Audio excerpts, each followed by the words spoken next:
আসসালামু আলাইকুম। Hello everyone. আপনারা যারা ডাকসেনে কাজ করেছিলেন তারা হয়তো একটা প্রবলেম ফেস করতেছেন, দেখতে পেয়েছেন।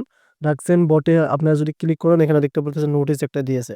সো এটা কোনো প্রবলেম না। আমি আপনাদেরকে দেখাচ্ছি। আমরা তাদের যে অফিসিয়াল অ্যানাউন্সমেন্ট যে ডাকসেন চ্যানেলটা আছে সেখানে যাচ্ছি। তারা কিন্তু স্ন্যাপশট নিচ্ছে এবং স্ন্যাপশটের কিন্তু আপডেটিংটা শেয়ার করেছে।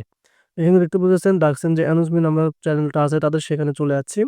এখানে কিন্তু তার প্র্যাকটিক্যালি সুন্দরভাবে বলে দিয়েছে যে তারা স্ন্যাপশট নিচ্ছে। এখানে কিন্তু মেইনটেজ তাদের চলতেছে। আর মেইনটেজ চললে কিন্তু আপনারা দেখতে পারবেন যে প্রত্যেকটা প্রজেক্টে আপনি ক্লিক করতে পারবেন না বা ঢুকতে পারবেন না। সো এখানে দেখতে পাচ্ছেন সুন্দরভাবে তার কিছু কথা বলে দিয়েছে যেগুলো আপনাদেরকে শুনতে হবে এবং বুঝতে হবে তাহলে বুঝতে পারবেন।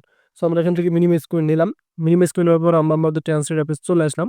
একটু আমরা নিচে আসবো এখান থেকে। ট্রান্সলেট অ্যাপ থেকে নিচে আসার পর দেখতে পারতেছেন সুন্দরভাবে কথাগুলো বলে দেওয়া আছে। আমি আপনাদেরকে বোঝাচ্ছি। স্ন্যাপশটটি 2M UTC এর সফলভাবে সম্পন্ন হয়েছে এবং মিনি অ্যাপটি এখন রক্ষণাবেক্ষণের জন্য সাময়িকভাবে বন্ধ রয়েছে।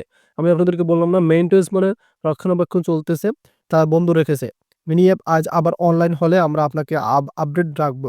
তা আবার কিন্তু আপডেট জানাবে। এখানে স্কোপ স্ন্যাপশট ফলাফল ৭২ ঘন্টার মধ্যে প্রকাশ করা হবে।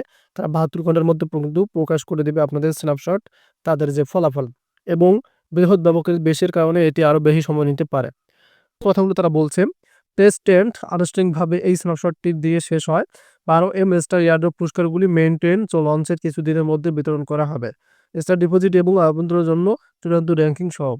মেইনটেইন শীঘ্রই চালু হচ্ছে। ডাকসাইন অ্যাডভেঞ্চার এবং বোনাস সফল হচ্ছে। স্ন্যাপশট হলো বিগত দিনে আপনার অবদানের জন্য পুরস্কার। এটি যে প্রকৃত সমর্থকদের জন্য, স্ক্যামারদের নয়।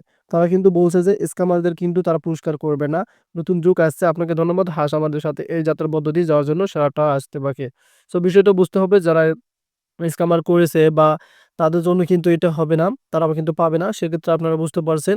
তারা কিন্তু প্র্যাকটিক্যালি বলে দিয়েছে তারা স্ন্যাপশট নিছে। এখানে কিন্তু তাদের যে মেইন বোর্ডটা আছে সেটা কিন্তু অফ রাখা হয়েছে। ধন্যবাদ।